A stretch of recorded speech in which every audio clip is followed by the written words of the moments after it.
Hello আমার ছোটো ভাই বোনেরা, কেমন আছো তোমরা সবাই? আশা করি সবাই অনেক ভালো আছো। তোমাদের সকলকে তোমাদের ইউটিউব চ্যানেল বাংলা ম্যাথস 2.0 স্বাগত জানাই। তো ফ্রেন্ডস, আজকে ক্লাস 6-এর অঙ্ক করাবো। ক্লাস 6-এর গতদিন আমরা কোষে দিকে 2 মানে সেকেন্ড চ্যাপ্টারের অঙ্কগুলো শুরু করেছিলাম, 7-8 অঙ্কের যে সংখ্যার ধারণা। তো আজকে সেই চ্যাপ্টারের 9 থেকে, মানে গতদিন আমি 8 পর্যন্ত দিয়ে দিয়েছিলাম, আজকে 9 থেকে ক্লাসটা শুরু করব। তো যারা গতদিনের ভিডিওটি দেখোনি তারা অবশ্যই ভিডিওটি দেখে নিও, আমি এই ভিডিও ডিসক্রিপশনে সেই ভিডিওর লিঙ্ক দিয়ে দেবো। আর যারা অন্য ক্লাসে পড়ো 6 ছাড়া, তারা আমার এই চ্যানেলে যাও, প্লেলিস্ট বলে যে অপশন আছে সেই প্লেলিস্টে গিয়ে দেখবে প্রত্যেকটা ক্লাসের আলাদা আলাদা ভিডিও দেওয়া আছে। তো চলো শুরু করা যাক। 9 অঙ্কটা আছে মানের ঊর্ধ্বক্রমে সাজায়। ঊর্ধ্বক্রমে কথাটা মানে কি? মানে ক্রমে ক্রমে ঊর্ধ্ব। ঊর্ধ্ব মানে বড়, ছোট থেকে বড়। মানের ঊর্ধ্বক্রমে মানে ছোট থেকে বড়। তাহলে ছোট থেকে বড় মানে সব থেকে ছোট সংখ্যাটা দেখতে হবে। এটা দেখো 7 একক কী আছে? একক, দশক, শতক, হাজার, অযুত, লক্ষ, নিযুত। নিযুত মানে জানি আমরা লক্ষ, তার মানে লক্ষ আর নিযুত মিলে লক্ষ হয়, অযুত আর হাজার মিলে হাজার হয়, আর শতক, দশক আর একক মিলে একটা সংখ্যা হয়। আচ্ছা, গত ক্লাসে আমরা নিযুত, কোটি এই সমস্ত সংখ্যা নিয়ে আলোচনা করেছি। তো আজকে সেই সমস্ত আর কিছু বলবো না, ডাইরেক্ট আমরা সংখ্যাগুলো মুখে মুখে বলে ছোট বড় লিখবো, ঠিক আছে? তো দেখো সবথেকে ছোট সংখ্যা কী আছে? এটা আছে 75 লক্ষ, এটাও 75 লক্ষ, এটাও 75 লক্ষ, এটাও 75 লক্ষ। তারপর আছে 25,000, 25,000, এ আছে 26,000, এও আছে 25,000। তাহলে 25,000 পর্যন্ত এই তিনটে সমান। তাহলে দেখো 25-এর পরে এ আছে 7, এ আছে 5, 25-এর পরে এ আছে 6, এ আছে 7, এ আছে 6, ঠিক আছে? তাহলে 7 আর এ 6, তারপরে আছে এ 6, এ 5, তারপরে ছোটো হয়ে গেল কে? এটা। আচ্ছা, অতভাবে দেখারও প্রয়োজন নেই। যখনই দেখবে যে বড় বড় সংখ্যা চলে আসছে, তখন আমার ছোট বড় সাজাতে গেলে একক দশক পড়ার আমার কোনো প্রয়োজন নেই। প্রথম সংখ্যা থেকে স্টার্ট করবে। আগে দেখবে সবকটা সমান সংখ্যা আছে নাকি। এটা 1 2 3 4 5 6 7, এটাও 7টা, দেখো এটাও 7টা, এটাও 7টা, সবকটা সমান সংখ্যা আছে। তাহলে একটা একটা করে সংখ্যা দেখো, 7 5 2, 7 5 2, 7 5 2, 7 5 2, এই তিনটে সংখ্যা পর্যন্ত সমান। তারপরে দেখো এ 6, এ 5, এ 5, এ 5, তারপরে 6 তো বড় হয়ে গেল, তারপরে সবার শেষে এইটা হবে 6-এরটা, তাই না? 7 5 2 6 7 6 2, তার মানে 75,26,776, এই হয়ে গেল সবার বড়। এবার বাকি তিনটের মধ্যে দেখো ছোট খোঁজো। 75 25, এ 75 25, এও 75 25, তারপরে আছে এ 7, এ আছে, তারপরে হচ্ছে 6, এ আছে 6, তার মানে 6 পর্যন্ত সমান। 7 তো বড় হয়ে গেল, তার মানে এটা হয়ে যাবে এখানে, সেটা পরে লিখছি।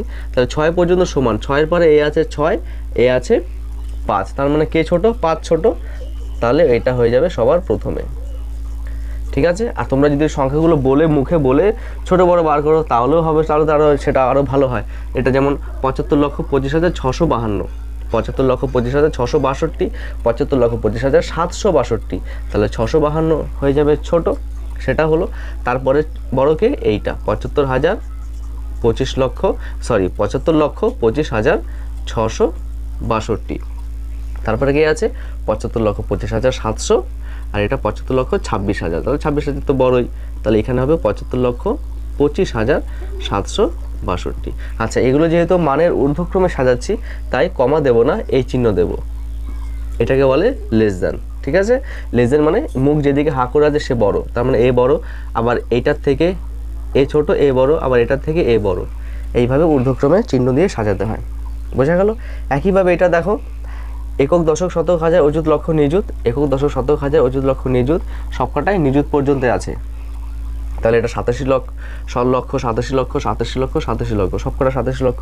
তারপরের ঘরে 05, এ 02, এ 07, এ 03, তাহলে কে ছোট হয়ে গেল? 02 ছোট হয়ে গেল। পুরো সংখ্যা আমার দেখার প্রয়োজনও নেই, একটা একটা করে সংখ্যা দেখবো আর ছোট বড় হিসাব করব। তাহলে 05, 02, 07, 03, তাহলে সব থেকে ছোটো কে হয়ে গেল? 02, তার মানে 87,02,358। তারপরে 2-এর পরে কে? 3 আছে, এই চিহ্ন হবে লেস দেন 87,03,741, কমা দেব না, লেস দেন দেব।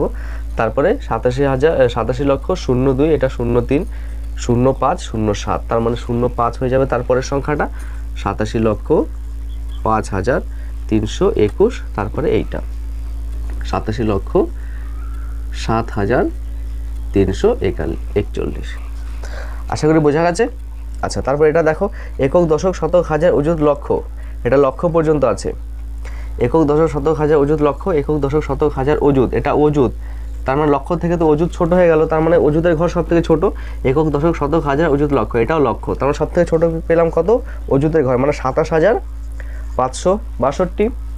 ঠিক আছে, প্রথমে তো সংখ্যাগুলো দেখতে হবে যেটা কত অঙ্কের আছে। এটা যেহেতু দেখো 6 অঙ্কের আর এটা হয়ে গেল 5 অঙ্কের, তাহলে 6 অঙ্কের থেকে তো 5 অঙ্কের এমনি ছোট হয়ে যায়, তাই সংখ্যা দেখারও কোনো প্রয়োজন হলো না। তাহলে এই ছোট, তারপরে কে আছে দেখো এর থেকে বড় কে, এখানে দেখো একক দশক শতক হাজার অযুত লক্ষ, মানে 5,18,000, 3 লক্ষ, এটা 8 লক্ষ, তাহলে 3 লক্ষ অবশ্যই এদের থেকে ছোট, তার মানে এটা হয়ে যাবে এখানে, তারপরে 3,252,000, তারপরে কে আছে 5,18,896, তারপরে আছে 8,72,300। এইভাবে যখন বড় সংখ্যার অঙ্ক দেবে তোমাকে ছোট বড় এইভাবে সাজাতে হয়। ঠিক আছে, একটা একটা করে অঙ্ক দেখব, তারপরে ছোট বড় বিচার করব। তো আশা করি বোঝা গেছে। চলো এবার 10-এর অঙ্কগুলো করি। 10-এর অঙ্কগুলো বলেছে যে মানের অধক্রমানুসারে সাজাতে। অধক্রমানুসারে মানে অধক্রমে, যত অধ মানে ছোট, যত যাব তত ছোট হবে, মানে বড় থেকে ছোট সাজাবো। তাহলে সব থেকে বড় দেখতে হবে। আগে দেখো সব কটা একই অঙ্ক নাকি, 1 2 3 4 5 6 7, 1 2 3 4 5 6 7, 1 2 3 4 5 6 7, 1 2 3 4 5 6 7। ঠিক আছে, তার মানে একক দশক শতক হাজার অযুত লক্ষ নিযুত, মানে 45 লক্ষটাই আছে। তাহলে এটা 45,03,210, 45,03,201, তার মানে 201 এর থেকে ছোট। 45,03,120, এদের থেকে এ আবার ছোট। 45,02,210, মানে 2000, এগুলো 3000 3000 3000, তার মানে এটা 2000, এ সব থেকে ছোট হয়ে গেল, তার মানে এ সবার লাস্টে বসবে। অধক্রমে মানে বড় থেকে ছোট, সব থেকে বড় সংখ্যাটা খোঁজো। দেখো 45,03,210, 3,201, 3,120, তার মানে কে বড়, 210 বড়, তার মানে 45,03,210। এই চিহ্ন হয়ে যায় উল্টো চিহ্ন, এটাকে বলে গ্রেটার দেন।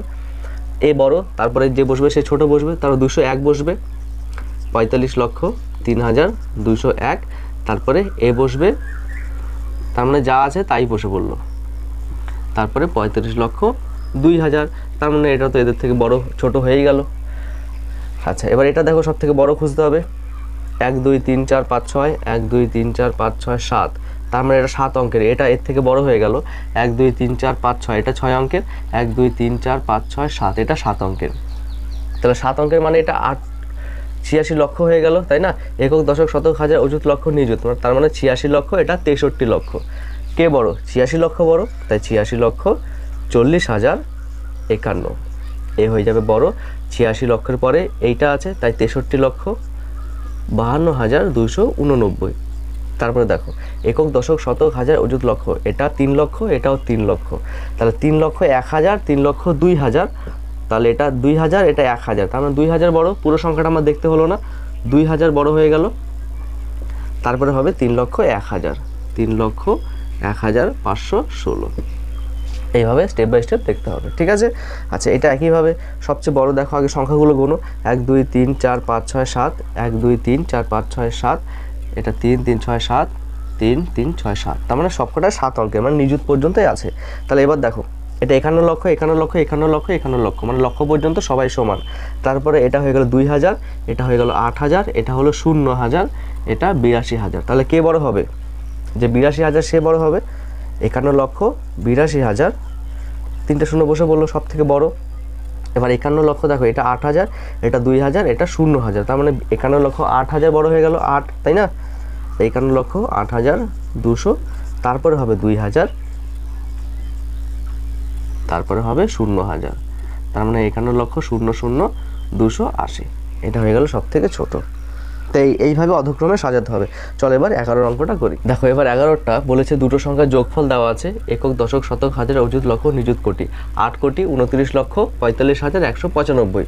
একটি সংখ্যা দিয়েছে 6,91,278, তাহলে অপর সংখ্যাটি বার করতে হবে।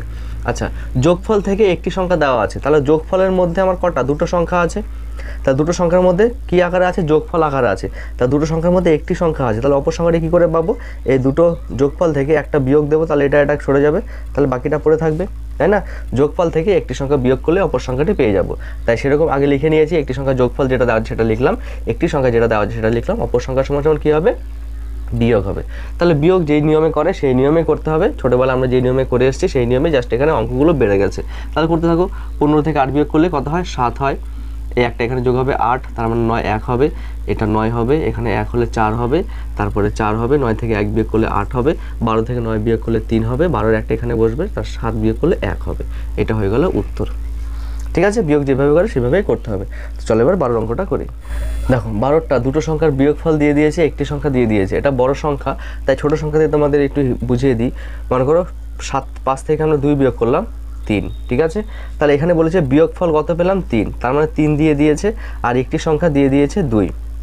তাহলে এই ক্ষেত্রে দেখো অপর সংখ্যাটি মানে এইটা বার করতে হবে। তাহলে কি করে বার করতে হবে? যোগ করলে হবে, ঠিক আছে। আবার মনে করো বিয়োগফল দিয়ে দিল আর একটি সংখ্যা 5 দিয়ে দিল, তখন তার যোগ করতে হবে না, তার যোগ করলে তো 5 এর 3 8। ভালো মতো বোঝো, এখানে ভালো মতো বোঝাই। দেখো এখানে একটা সংখ্যা আছে, মনে করো 2 বিয়োগ করেছি 3 পেয়েছি, ঠিক আছে। তাহলে এইটা হলো বিয়োগফল আর এটা হলো একটি সংখ্যা। তাহলে এই সংখ্যাটা কি করে পাবো? 3 আর 2 যোগ করে, তাই না? সেটা প্রথমে আগে যোগ করে পেয়ে নিই। তাহলে যোগ করো, 9 আর 6 15, হাতে 1, 7 আর 3 10 আর 1 11, 1 আর 1 2, 9 আর 1 10, হাতে 1, 5 আর 2 7 আর 1 8, 5 আর 3 8, 8 এর 8, 3 4 5। এটা হলো একটি সংখ্যা, ঠিক আছে। যোগ করে পেলাম, একটা বিয়োগফল দিয়েছে আর একটা ছোট সংখ্যাটা দিয়েছে মনে করো, বা একটি সংখ্যা যেটা বিয়োগ করেছে সেটা দিয়েছে, তোমাকে বলেনি কোনটা দিয়েছে, একটি সংখ্যা দিয়েছে। সেই ক্ষেত্রে আমরা যোগ করে একটি সংখ্যা পেলাম। এবার মনে করো বিয়োগফলটা দিয়ে দিয়েছে যেটা আছে সেটাই, হ্যাঁ।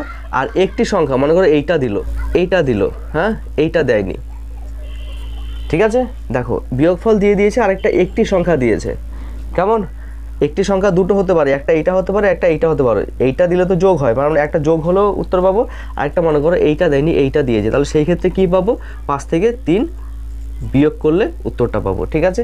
তাহলে যোগ করলে তো একটা উত্তর পাচ্ছি, আরেকটা কি যেটা বড় থাকবে মানে একটি সংখ্যা, সেটা থেকে বিয়োগফলটা বিয়োগ করলেও আমরা উত্তর পাবো। কারণ একটি সংখ্যা হয় 5 হতে পারে, না হয় 2 হতে পারে, একটি সংখ্যা, তাই না? তাহলে যদি 2 দেয় তাহলে সেই ক্ষেত্রে তো যোগ করে উত্তর পাবো, আর যদি বড়টা দেয় বিয়োগফলের থেকে তাহলে সেই ক্ষেত্রে আমাদের বিয়োগ করতে হবে। তাহলে দুটো এখানে উত্তর পাবো। তাহলে আরেকটি সংখ্যা কি হতে পারে? যে 3 0 5 2 9 1 7 9, এর থেকে আমি এটা বিয়োগ করলেও উত্তরটা পেয়ে যাব। বোঝা গেছে? তাই মাথায় রাখবে, যদি বিয়োগফল আর একটি সংখ্যা দেয় দুটো উত্তর পাবো আমরা। সেই যেগুলো দিয়েছে তাদের যোগ করলেও একটা উত্তর পাবো, আবার যদি একটি সংখ্যা ওইটার থেকে বিয়োগফলটা বিয়োগ করলেও আরেকটা উত্তর পাবো, ঠিক আছে। তাহলে বিয়োগ করো, 9 থেকে 6 বিয়োগ করলে 3, 7 থেকে 3 বিয়োগ করলে 4, 1 থেকে 0 বিয়োগ করলে 1, এখানে 8, 7 5 12, 4 আর 1 5, 8 আর 2 10, তার মানে এইটা হবে উত্তর। তার মানে এই ক্ষেত্রে দুটো উত্তর হবে, একটা এইটা, একটা এইটা। আশা করি বোঝা গেছে। এবার চলো পরের অঙ্ক করি। দেখো 13 14 অঙ্কটা আরও সোজা। কীরকম? 13 অঙ্কটা কী বলেছে দেখো, গত বছর আয় হয়েছে 75,21,200 টাকা, এবছরে আরও আয় হয়েছে 32,50,350 টাকা। তাহলে মোট আয় কত হয়েছে? আমরা ছোটোবেলা থেকে শিখে আসছি কি, মোট আয় বের করতে বললে সেটা যোগ হয়ে যাবে। তাহলে যোগ করো সিম্পলভাবে, যেরকমভাবে যোগ করি সেরকমভাবে। 5 এর 5, 2 এর 2, 3 আর 2 এর 5, 1 এর 1, 5 আর 2 এর 7, 5 আর 2 এর 7, 7 আর 3 এর 10, 10 মানে 1,07,71,525 টাকা, ঠিক আছে। এবার দেখো 14টা দুটি সংখ্যার গুণফল দিয়ে দিয়েছে একটি সংখ্যা। তাহলে আমরা জানি কি, গুণফল দেওয়া থাকলে আর একটি সংখ্যা দেওয়া থাকলে অপরটি কী করে বার করতে হয়? এটার সাথে এটা ভাগ করে, মানে গুণফলের সাথে যে সংখ্যাটা দেওয়া থাকবে সেটা দিয়ে ভাগ করলেই উত্তর বেরিয়ে যায়। তাহলে একইভাবে ভাগ করো। তাহলে 3 5 15, প্রথমে 15কে দেবো, একটা করে সংখ্যা নামাবো, শূন্য নামালাম। দেখো এইখানে একটু জটিল, ভালো মতো বুঝবে। একটা করে সংখ্যা নামাতে হয় ভাগের ক্ষেত্রে, তাহলে শূন্য নামালাম, শূন্য নামানোর পরে দেখছি কি 5 দিয়ে ভাগ যাচ্ছে না, তাহলে আরেকটা সংখ্যা নামাতে হবে। কিন্তু একটার বেশি তো দুটো সংখ্যা নামাতে পারি না, আরেকটা সংখ্যা নামাতে গেলে এখানে ভাগফলের ঘরে শূন্য বসিয়ে নামাতে হয়। তাহলে 5 নামালাম, এবার 5 দিয়ে ভাগ করো, 5 1 5। এখানে অনেকে ভুল করে, এবার কত নামাচ্ছি দেখো, শূন্য নামাচ্ছি। এই দাগগুলো না দেখালেও হয়, আমি বোঝার জন্য দেখাচ্ছি। শূন্য নামাচ্ছি, শূন্যকে ভাগ যায় না, তাহলে আরেকটা সংখ্যা নামাতে হবে, তাই শূন্য বসে আরেকটা সংখ্যা নামালাম। তাহলে 4 নামালাম, দেখো 4ও নামাচ্ছি, 4কেও 5 দিয়ে ভাগ যাচ্ছে না, তাহলে আরেকটা সংখ্যা নামাতে হবে, তাহলে আরেকটা শূন্য বসিয়ে আমি আরেকটা সংখ্যা নামাবো, ঠিক আছে। কত আসলো? 49। কত দিয়ে যাবো? 5 9, 5 নং 45, বিয়োগ করলে 4, পাশে শূন্য নামাবো, 5 8 40, মানে এটা উত্তর। ঠিক আছে, কত পেলাম? 30,10,098, এটা হয়ে যাবে 14 উত্তর। তো ফ্রেন্ডস আজকে 14 পর্যন্ত অঙ্ক থাক, 15 থেকে বাকি যে 19 পর্যন্ত অঙ্ক রইলো সেটা আমি পরের ক্লাসে দিয়ে দেবো খুব তাড়াতাড়ি। আর আমি পরের ভিডিওটা আমি এই ভিডিও ডিসক্রিপশনে দিয়ে দেবো, আর আগের ভিডিওগুলো এই ভিডিও ডিসক্রিপশনে দিয়ে দেবো, তোমরা অবশ্যই দেখে নিও। তো আজকে ভিডিও এই পর্যন্তই। যদি ভিডিও ভালো লাগে অবশ্যই চ্যানেলটিকে সাবস্ক্রাইব করে তোমার দাদার সাথে থেকো, তোমাদের বন্ধুদের সাথে ভিডিওটি শেয়ার করে দিও। তো আবারও দেখা হচ্ছে পরে নতুন একটি ক্লাস নিয়ে, ততক্ষণে ভালো থেকো, টাটা।